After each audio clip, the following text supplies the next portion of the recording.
There's a new boss in Grounded, and we're here to check it out. Yeah, there's a new infected Broodmother boss, and I'm here to show you guys how to, one, not only unlock the recipe in order to summon the boss, but two, also show you exactly where you can go in order to fight this boss mob. So, what you're going to need to do is come over to the Castle Moldork over here, the playset, and you're looking for the mysterious lab. Hint, hint. You'll have done this if you 100% of the story. But you come on over here and you want to work your way down. So be very careful when dropping down in here because it's very easy to die, especially when you have very little health like I do. You probably can die fairly easy, just about like this. Alright, once you're down in here, all you need to do is walk into the lab, which should unlock after you've gotten yourself Wendell. You can come over here and unlock it. And right here on the table is a moldy note. This moldy note is what's going to give you the recipe. A crusty, mold-encrusted note, barely legible, revealing the secret recipe for an abhorrently repugnant food dish that only the foulest palates could possibly savor. So what this does is it gives you the recipe in order to make the moldy hoagie. If you want to open up that moldy hoagie, you'll come right over here. You go into craft, you scroll all the way to the bottom, right where it normally is for all the foodstuffs, and there it is. Now, this is going to be a heck of a recipe in order for you to make. You need 3 toenails, a mantis head, a wasp queen head, and 2 broodmother fangs, which means you need to have fought all the other bosses a number of times in order to do this, because the queen bee melody requires all sorts of different things. The orchid requires broodmother chunks in order to make, and this guy takes some stuff as well, but you need to fight all of them in order for you to actually be able to make this. Now, this is because the infected broodmother is the most difficult boss in the game. They have made it so she is extraordinarily difficult for you to fight. She's got a huge health bar, she's got 3 stages to her attacks, and she's really mean. But now I'm going to show you guys exactly how to get over to her. Once you make your way out of here, you're just going to make your way over to the haze. So it's a lot easier to do this once you turn the haze off. In fact, you may need to actually turn the haze off in order even for her to spawn, actually. I'm not sure, because in one of my saves, the door is completely closed. All I know is that after you've gone through, you've closed down the haze, and you've fought in all the other bosses, her door opens up for you to actually get access to her. I do believe it's turning the haze off. But you want to make your way over here. I'm starting from on top of the rock because it's an easy spot for me to show you guys how to run over here. You just keep on running slowly towards the sandbox. This is going to give you the best path for you to be able to get to her on an easier way, as long as, like I said, the haze is off. I believe this is important because once the haze is off, that's when the infection starts to spread, and that's how you're going to unlock an infected broodmother. So we're going to make our way over this way. There's the haze lab. Say hi, haze lab. You're really cool. We're going to keep going this way, though. And you want to keep on making your way. Don't worry, I will open up the map and show you guys where exactly you can go in order to spawn her. And that spot is right here, right next to the haze lab, actually. So there it is. There's the haze lab, all cool and stuff, right there with the giant torch on the ground that tells you where to go. You just jump right on down here, and here's her opening. Now, this big old opening here is going to open up, like I said, after the haze lab is turned off, and you make your way down into the depths. Once you've made your way down into the depths, a lot like the original Broodmother's lair, it's a big open area, but look at this place. This is by far the coolest boss arena in the entire game. It is incredible.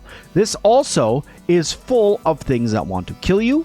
You can slurp some nasty water. You can see explosive pellets on the ceiling for things that want to explode. Right over here against the back wall is where you put that moldy hoagie in order to summon her in. Now, I'm not fighting her in this video, but you definitely can summon her in. She'll drop down from the ceiling somewhere up there, and it will be time for her to come and tango with you. And odds are, the first time you fight her, she's probably going to kill you. Like I said, she does have 3 different stages. The first stage is going to be a lot like a regular broodmother, but the rest of them start to get more explodey, start to summon in friends. It really is a very challenging boss, and it's awesome to see that we have gotten a new boss from the Obsidian team, making even more fun for us here in Grounded. I was already a little bummed out that we really only had like 4 or 5 bosses if you count in Director Schmechter and you count in the Mant. You really only had like 5 bosses in the game, because I don't really count the King Termite because it respawns and you don't really need to summon it, and also I don't really count the infected ladybug, so that really only gives us the Broodmother, the Praying Mantis, and the Queen Bee, right? And of course the Mant and Director Schmechter, which gives you 5 bosses in total, right? Well, now we have a 6th, and this 6th boss is insanely tough. Now, its spot literally is right here on the map. If you want to come and open it up, it is right here. It's like I said, it's right next to the haze lab. It's really hard to miss it. Once the haze is turned off, it's even more easy, it's even more difficult to not miss it, I should say. It's a giant hole in the ground that you fall in. But its battle arena is insane. It doesn't look like that there's going to be any way to cheese this thing yet. But we're going to go through and we're going to summon it out here in just a moment. Now, before we summon in this boss, you guys didn't think that I would go through an entire video and not at least show you guys the armor set that you're supposed to get, as well as the weapon that you can make from fighting this boss, did you? Absolutely not. In true Sim fashion, these are the different things that you're going to be getting. Blaster of the Moldy Matriarch. This is a grenade type weapon that you can sit here and continuously throw and it will explode. It's literally just a repeating grenade weapon. It's really, really cool. It does a decent amount of damage. I don't have any idea if it's upgradable. I didn't even try it, honestly, but it looks like it probably is, like every other weapon in the game. Then you have a full set of Moldy Matriarch armor here. What they are going to do is they are going to give you a decent amount of armor. They're medium armor. They don't give you too bad. They can be upgraded. They give you explosive stun. Explosive stuns means that the damage dealt by explosives is increased, as well as the set bonus giving you cluster bomb, which explosions have a chance to chain into smaller explosions as well. So all in all, a fairly decent set of armor. It's pretty decent. They're not too difficult to make. If we come over here and we search up Moldy here so we can see what's going on, they are going to take the infected parts of the Moldy Matriarch or the infected Broodmother in order for you to actually get it. And it looks like this armor set is probably going to take more than one time of fighting it in order to actually get. The same thing goes for the blaster here that's here. It's going to take 10 chunks and 25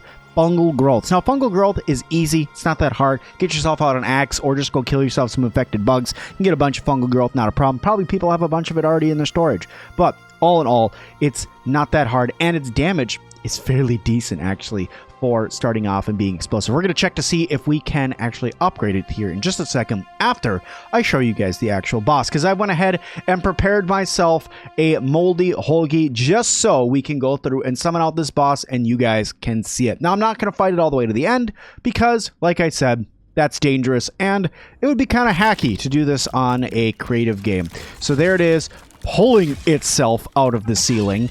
That is creepy. Oh, stop crawling like that. Oh, don't crawl like that. Ew, ew, ew, ew. Okay, so my explosions are literally doing nothing to this thing. That's awesome. Let's check the Fang Dagger here. Okay, the Fang Dagger actually does pretty good. Not gonna lie, that Fang Dagger, that upgraded Fang Dagger right there, that did quite the amount of damage. Let's go ahead and peep this thing if I can. All right, here, you can have that, apparently. I'm gonna throw that at you. There we go. Let's go ahead and peep that right there. Boom, infected Broodmother. Weakness is fresh, resistant to salty and spicy. What's its creature card look like here? If I go ahead and get out of this and go over and look at its creature card. We got ourselves a good old creature card right here of an infected Broodmother. And it says, a sovereign of contagion reigns as the mother of spiders. Her power, amplified by the vault of fungus coursing through her veins, can drop infected versions of Broodmother spider parts. All in all, that is a creepy looking picture right there, not gonna lie. You know what I'm gonna do right now? Because I know everybody wants to see it, let's go ahead and turn on arachnophobia mode here. Let's see. Where are you? Arachnophobia safe mode. We're going to apply that. Yes. Well, that's a danger dumpling right there. That's what that is. That looks quite creepy. So I'm going to go ahead and leave this save here, and we're going to go back out, and we're going to see if we can upgrade that cluster bomb.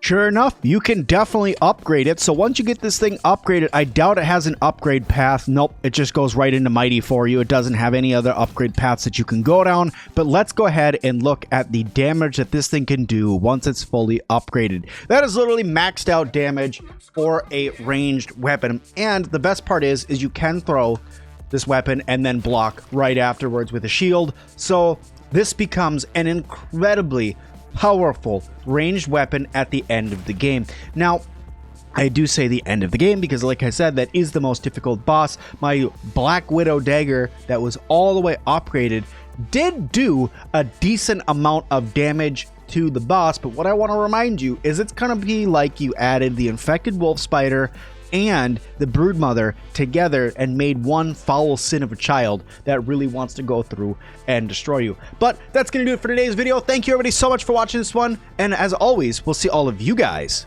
in the next one.